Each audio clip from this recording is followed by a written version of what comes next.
So hello everyone दोस्तों, कैसे हैं आप लोग। आज हमारा 1000 वीडियोस की सीरीज का 237 नंबर का वीडियो। फ्रेंड्स, मैट्रिक्स अलजेब्रा की जो हमारी eigen value and eigen vector की सीरीज चल रही है, देखिए आज का हमारा क्वेश्चन क्या बोलता है। Find the characteristic roots and the corresponding characteristic vectors of the matrix. हमारे पास में मैट्रिक्स ए गिवन है, 3x3 की एक स्क्वायर मैट्रिक्स है। ओके, अब देखिए इस टाइप के क्वेश्चन में पहली चीज तो अगर आपके पास में ऐसा क्वेश्चन ऑब्जेक्टिव टाइप में आ जाए और उसमें आपके पास डायरेक्टली ये पूछा जाए कि यहाँ पे maximum number of distinct eigen values क्या हो सकती है, तो क्या होगा। देखिए पहले तो हम इस बारे में चर्चा कर लेते हैं। ओके, और पहली चीज ये कि यहाँ पे कैरेक्टरिस्टिक रूट्स की बात की गई, तब कैरेक्टरिस्टिक रूट का मतलब भी हमारे पास आइगन वैल्यू ही होता है और कैरेक्टरिस्टिक वेक्टर्स हमारे पास क्या होते हैं, आइगन वेक्टर होता है। ओके, एक ही बात है।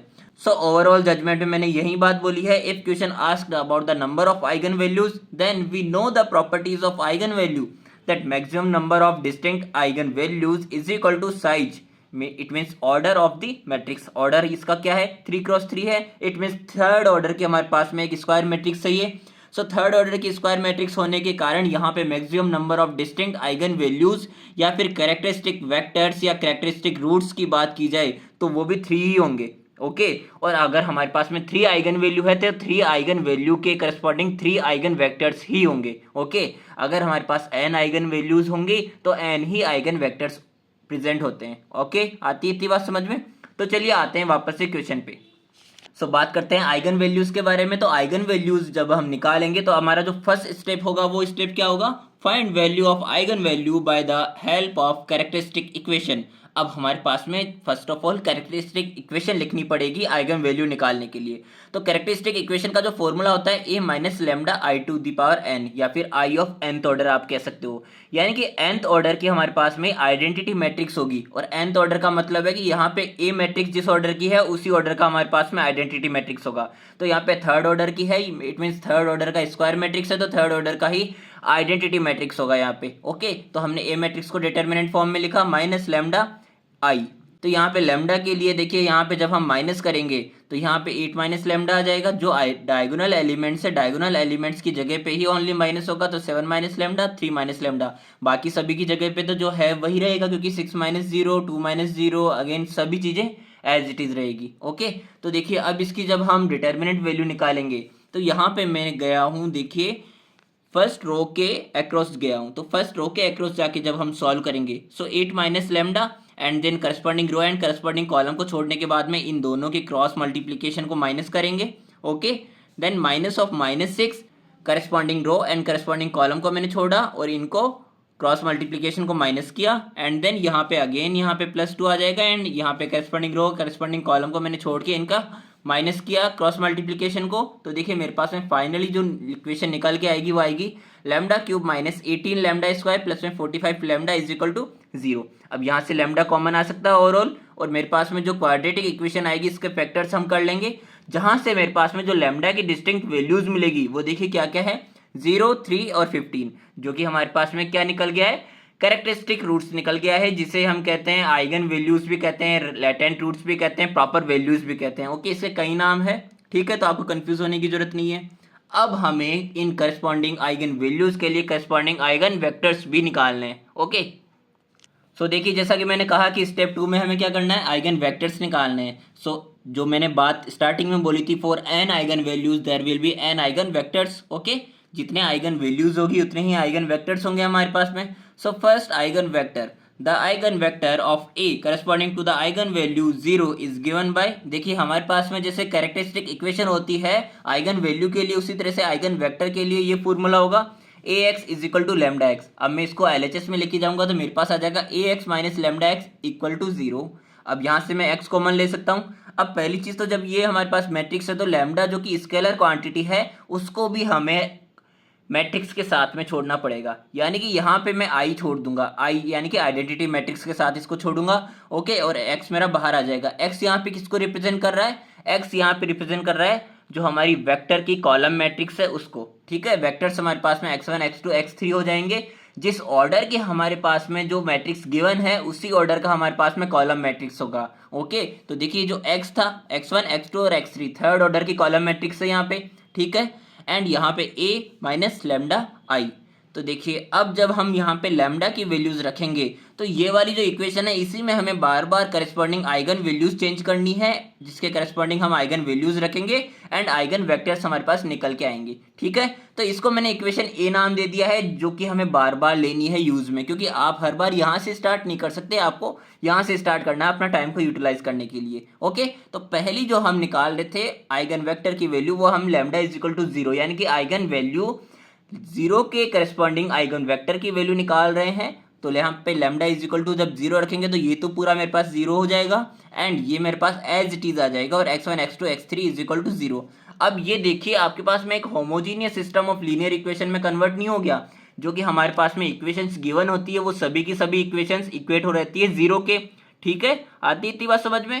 पर यहाँ से अगर मैं इसको इस तरह से सॉल्व करूंगा कि हम x1 x2 x3 को एलिमिनेशन मेथड से ट्राई करना चाहें तो वो तो बिल्कुल टाइम का वेस्ट होगा, क्योंकि हमने जब सिस्टम ऑफ लीनियर इक्वेशन से सॉल्व करना सीख लिया था तो हमें वही अपनाना चाहिए यहाँ पे मैट्रिक्स अलजेब्रा में। तो ओके, तो देखिए यही बात मैंने लिख दी है, rather solving these equation we will apply elementary operations in matrix ए।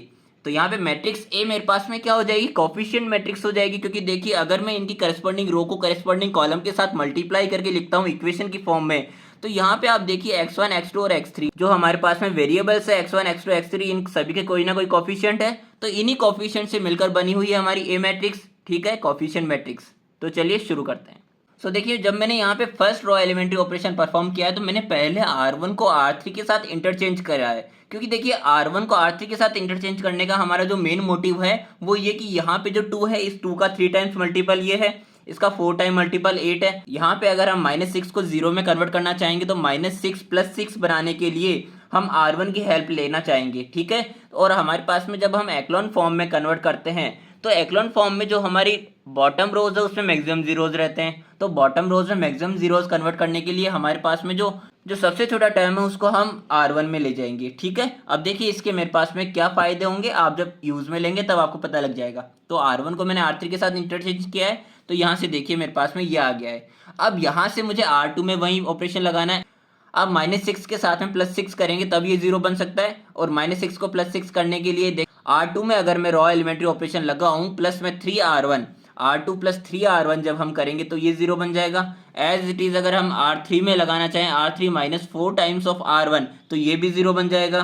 ठीक है, अब बात आ रही है आपको समझ में कि क्यों हमने R1 को R3 के साथ इंटरचेंज किया है। ओके, तो देखिए इसके कारण यहाँ पे दोनों 0 टर्म बन जाएगी और बाकी के भी एलिमेंट्स इसके अकॉर्डिंग चेंज हो जाएंगे। ओके, अब देखिए यहाँ पे आप जब इन दोनों में आपस में रॉ एलिमेंट्री ऑपरेशंस परफॉर्म करेंगे तो यहाँ पे देखिए 5 का 2 टाइम्स मल्टीपल है ये, इट मीन्स यहाँ पे अगर R3 में आप R3 प्लस में 2 टाइम्स ऑफ R2 करेंगे तो यहाँ पे ये दोनों एलिमेंट्स 0 में कन्वर्ट हो जाएंगे। ओके, तो जिसके कारण यहाँ पे मेरे पास में ये दोनों 0 में कन्वर्ट हो चुके हैं एंड देन फाइनली मेरे पास में क्या कन्वर्ट हो चुकी है, ये एक्लॉन फॉर्म में कन्वर्ट हो चुका है। अब एक्लॉन फॉर्म में कन्वर्ट होने के लिए हमारे पास में पहली चीज तो जब हम एक्लॉन फॉर्म के बाद देखते हैं वो देखते हैं इसकी रैंक। तो रैंक यहाँ पे क्या आ गई है, नंबर ऑफ नॉन जीरो रोज यहाँ पे कितनी है, 2 है। इट मीन्स यहाँ पे नंबर ऑफ नॉन जीरो रोज 2 होने के कारण रैंक ऑफ कोफिशिएंट मैट्रिक्स भी 2 हो जाएगी। अब हमने रैंक क्यों निकाली है वो चीज यहाँ पे देखिए, लीनियरली इंडिपेंडेंट सॉल्यूशंस के लिए हमारा फॉर्मूला जो होता है वो होता है n - r, जहाँ पे n का मतलब होता है number of unknown variables. It means x1 x2 and x3 मेरे पास 3 है। ओके, तो 3 के कारण यहाँ पे n की वैल्यू 3 आ गई एंड r जो रैंक है हमारी कोफिशिएंट मैट्रिक्स की वो हमारे पास क्या आ गई, 2 आ गई। इट मीन्स 3 - 2 = 1 हमारे पास में लीनियरली इंडिपेंडेंट सॉल्यूशंस होंगे इसके। आती है इतनी बात समझ में। सो देखिए फाइनली मेरे पास में जो एक्लॉन फॉर्म में मैट्रिक्स निकल के आई लास्ट में, इस मैट्रिक्स को जब हम करस्पॉन्डिंग रो को करस्पॉन्डिंग कॉलम के साथ मल्टीप्लाई करके इक्वेट करेंगे 0 के साथ में, तो यहाँ पे देखिए मेरे पास में 2x1 - 4x2 प्लस में 3x3 = 0, -5x2 प्लस में 5x3 = 0 एंड यहाँ पे तो जब हमारे पास में कुछ कर ही नहीं सकते क्योंकि सभी एलिमेंट्स 0 है, तो मुझे x3 को कंसिडर करना पड़ेगा k के अकॉर्डिंग, क्योंकि यहाँ पे जब हम x3 को k मानेंगे तब यहाँ पे k, इट मीन्स यहाँ पे ये k किसकी तरह काम कर रहा है, ऑर्बिटरी कांस्टेंट।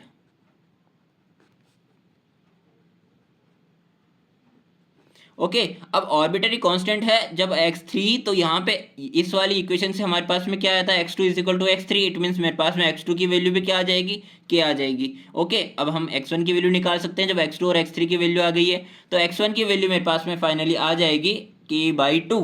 ओके, अब k/2 यहाँ पे x1 की वैल्यू आई, x2 और x3 की value k and k I. It means हमारे पास में जो कैपिटल x1 है वो रिप्रेजेंट कर रहा है फर्स्ट आइगन वेक्टर को, जो कि हमारे पास क्या है x1 x2 x3 column matrix form में। ओके, तो x1 की वैल्यू k/2 आया, k एंड k, यहाँ से k को अगर मैं बाहर ले लूँ तो 1/2, 1 एंड 1 मेरे पास में क्या हो जाएगा, ये पूरा ओवरऑल फर्स्ट आइगन वेक्टर को रिप्रेजेंट कर रहा है।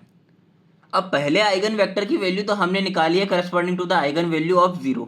अब हमें आइगन वैल्यूज जो अनदर दो आई थी इनके करस्पॉन्डिंग भी इसी तरह से आइगन वेक्टर की वैल्यूज निकालनी है। ओके, सो देखिए फॉर सेकंड आइगन वेक्टर हमारे पास में इक्वेशन ए से स्टार्ट करना है। जैसा कि मैंने कहा था हमें बार बार A X is equal to lambda X से स्टार्ट नहीं करना है, हमें ए इक्वेशन से स्टार्ट करना है। ओके, तो यहाँ से A minus lambda I and lambda की वैल्यू हम यहाँ पे अब रख देंगे, लेमडा इज इक्वल टू 3 के लिए निकाल रहे हैं हम यहाँ पे। So lambda is equal to 3 जब हम रखेंगे एंड देन माइनस करेंगे जब हम इन दोनों मैट्रिक्स को आपस में, तो यहाँ पे मेरे पास में क्या निकल के आएगा, 8 - 3 5, 7 - 3 4 एंड 3 - 3 0, और बाकी के एलिमेंट्स मेरे पास में एज इट इज रहेंगे। ओके, अब यहाँ से देखिए मेरे को अगेन यहाँ पे रॉ एलिमेंट्री ऑपरेशंस परफॉर्म करने हैं, जहाँ से हम अगेन क्या कन्वर्ट करेंगे, इसको एक्लॉन फॉर्म में कन्वर्ट करेंगे एंड देन इसकी रैंक निकालेंगे and then linearly independent solutions निकालेंगे। ओके, तो देखिए यहाँ से जब मैंने R1 के साथ में R1 प्लस में R2 किया है, तो देखिए यहाँ पे फर्स्ट ऑफ ऑल तो जब हमने R1 के साथ ही ये लगाया ऑपरेशन,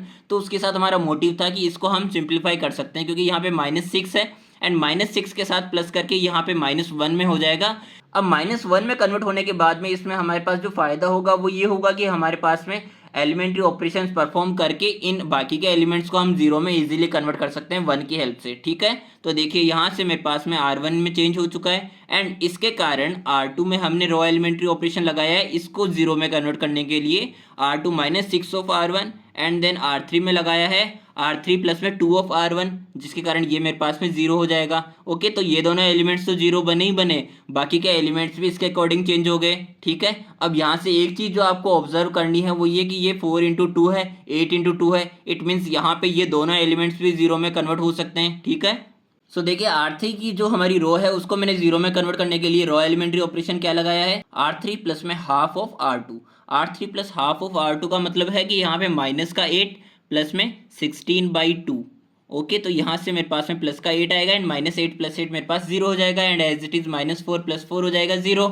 ठीक है, तो यहाँ से मेरे पास में ये जो कोफिशिएंट मैट्रिक्स है इसकी रैंक यहाँ क्या आ गई है, 2 आ गई है, जो कि नंबर ऑफ नॉन जीरो रोज कितनी है, 2 है and linearly independent solutions again मेरे पास में 1 आ जाएगा निकल के। ओके, अब यहाँ पे जब हम करस्पॉन्डिंग रो को करस्पॉन्डिंग कॉलम के साथ मल्टीप्लाई करेंगे तो यहाँ पे इक्वेट 0 के होगा, तो यहाँ से मेरे पास में -x1 - 2x2 - 2x3 is equal to 0 आएगा एंड 16 ऑफ x2 प्लस में 8 of x3 is equal to 0 आएगा एंड अगेन यहाँ पे देखिए ये सभी एलिमेंट 0 होने के कारण हमें x3 को क्या कंसिडर करना पड़ेगा, k कंसिडर करना पड़ेगा। बट यहाँ पे देखिए हम जब इस इक्वेशन से देखेंगे ना, तो इस इक्वेशन से x2 की जो वैल्यू आएगी वो निकल के आएगी हाफ ऑफ x3 माइनस का। ठीक है, तो यहाँ से इसको सिंप्लीफाई करने के लिए कि हमारे पास में जो 2 है उससे इजीली डिविजिबल हो जाए, तो हमने x3 को कंसीडर किया है 4k के इक्वल। ओके, तो x3 इज इक्वल टू जब हमने 4k कंसीडर किया तो x2 की वैल्यू मेरे पास में निकल के आ चुकी है -2k। अब जब मेरे पास में x2 और x3 की वैल्यूज आ जाएगी तो मैं x1 की वैल्यू निकाल लूंगा फर्स्ट इक्वेशन से। सो x1 की वैल्यू मेरे पास में क्या आ जाएगी, -4k। अब x1, x2 एंड x3 इन तीनों की वैल्यूज हम रख सकते हैं ना डायरेक्टली, जो कि मेरे पास में क्या आई थी, -4k, -2k एंड 4k, जहाँ से मैंने k को बाहर ले लिया है कॉमन एंड -4, -2 एंड 4 मेरे पास में आ गया अंदर। तो ये आ गया मेरे पास में second eigen vector corresponding to the eigen value of lambda is equal to कितना आया था, 3 आया था। ठीक है, so now we have to solve the eigenvector corresponding to the eigenvalue of lambda is equal to 15। तो हमने अगेन स्टार्ट किया है इक्वेशन ए से। इक्वेशन ए से जब हमने स्टार्ट किया तो यहाँ पे लैम्डा की वैल्यू कितनी स्टार्ट करनी है हमें, 15 से। तो यहाँ पे 15 जब मैंने रखा तो 8 - 15 कितना हो जाएगा, 8 - 15, 8 - 15 कितना हो जाएगा, -7, 7 माइनस अगेन कितना 15, तो यहाँ पे मेरे पास से -8 हो जाएगा एंड 3 - 15 मेरे पास कितना हो जाएगा, -12 हो जाएगा। तो यहाँ से मेरे पास में जो डायगोनल एलिमेंट्स है वही चेंज होंगे और बाकी के एलिमेंट्स एज इट इज आ जाएंगे। और अगेन यहाँ से अब मुझे रॉ एलिमेंट्री ऑपरेशन परफॉर्म करने हैं to convert it in echelon form and then we will solve for rank of matrix, rank of coefficient matrix and then we will solve for linearly independent solution. Okay, तो देखिए यहाँ से मैंने R1 को again simplify किया है by the help of R2 R1 minus R2। ठीक है, तो यहाँ से -7 माइनस ऑफ -6 यानी कि -7 + 6 कितना आ जाएगा, माइनस का 1 आ जाएगा, एंड एज इट इज यहाँ पे 2 आ जाएगा एंड यहाँ पे 6 आ जाएगा। ठीक है, अब यहाँ पे देखिए अगेन यहाँ पे -1 की हेल्प से हम बाकी के जो एलिमेंट्स है उसको कन्वर्ट कर सकते हैं जीरो में। इट मीन्स यहाँ पे जब मैं R2 में ऑपरेशन लगाता हूँ R2 माइनस 6 ऑफ R1, तो यहाँ पे मेरे पास में ये जीरो में कन्वर्ट हो जाएगा। एंड R3 में सेम एलिमेंट्री ऑपरेशन लगाता हूँ R3 प्लस में 2 ऑफ R1, तो मेरे पास में ये भी जीरो में कन्वर्ट हो जाएगा। ओके, तो देखिए यहाँ से मेरे पास में क्या क्या चीज़ें आ जाएगी। मेरे पास में पूरी की पूरी R3 जो रो है वो जीरो में कन्वर्ट हो चुकी है, एंड देन ये मेरे पास में एक्लोन फॉर्म में आ चुका है। ठीक है, एंड एक्लोन फॉर्म से हमारे पास में नंबर ऑफ नॉन जीरो रोज किसको डिनोट कर रहा है, रैंक ऑफ कोफिशिएंट मैट्रिक्स को, जो कि हमारे पास में कितनी आई है, 2 आई है। ओके, सो जब रैंक निकाल लिए तो हमारे पास में number of linearly independent solutions again 3 - 2 मेरे पास में 1 आएगा, एंड अगेन हम वहीं करस्पॉन्डिंग रो को करस्पॉन्डिंग कॉलम के साथ मल्टीप्लाई करके x1 x2 एंड x3 की वैल्यूज निकाल लेंगे। देखिए आपको अगर समझ में नहीं आता है तो आप एक बार के लिए देख सकते हैं। ठीक है, हमने सेम वही प्रोसीजर लगाया है। देखिए यहाँ पे अगेन यहाँ पे जो इक्वेशन थी, लास्ट इक्वेशन से हमारे पास में x2 = माइनस का 2x3 आया, जहां से हमने x3 को k कंसिडर किया है। ओके, और k कंसिडर करने के कारण यहाँ पे मेरे पास x2 की वैल्यू माइनस का 2k आया है, जहां से मेरे पास x1 की वैल्यू 2k निकल के आ गई है। एंड हमारे पास x3 जो कि थर्ड आइगन वेक्टर है, इसकी वैल्यू निकल के आ जाएगी 2k - 2k एंड k, जहां से हम k कॉमन बाहर ले लेंगे तो 2 - 2 एंड 1। ओवरऑल ये मेरे पास में थर्ड आइगन वेक्टर निकल के आ जाएगा corresponding to the eigen value of 15। तो ये था हमारा आज का वीडियो दोस्तों, मिलते हैं हमारे नेक्स्ट वीडियो में। थैंक यू सो मच देखने के लिए।